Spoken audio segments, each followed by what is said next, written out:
बूढ़ी माँ रात को 11 बजे किचन में बर्तन साफ कर रही हैं।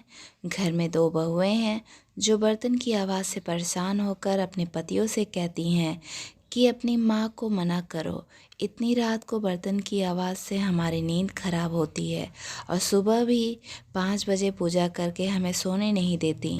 जाओ जाकर माँ को मना करो। बड़ा बेटा खड़ा होकर रसोई की तरफ जाता है। रास्ते में छोटे बेटे के कमरे से भी वही बातें सुनाई पड़ी जो उसके कमरे में हो रही थीं। बड़ा भाई छोटे भाई को बाहर बुलाता है। दोनों भाई रसोई में जाते हैं और माँ को बर्तन साफ करने में मदद करने लगते हैं। माँ मना करती हैं पर वो नहीं मानते हैं। बर्तन साफ हो जाने पर दोनों भाई माँ को उनके कमरे में ले जाते हैं और कहते हैं कि माँ सुबह जल्दी उठा देना, हमें भी पूजा करनी है। माँ ने कहा ठीक है।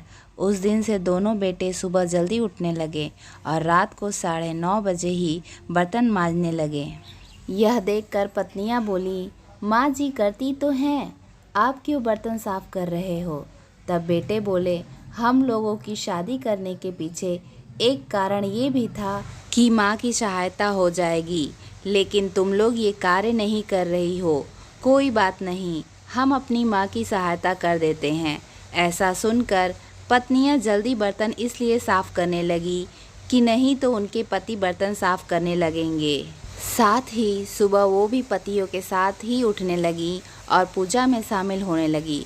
कुछ दिनों में पूरे घर का माहौल ही बदल गया। बहुएं सास ससुर को पूरा सम्मान देने लगी।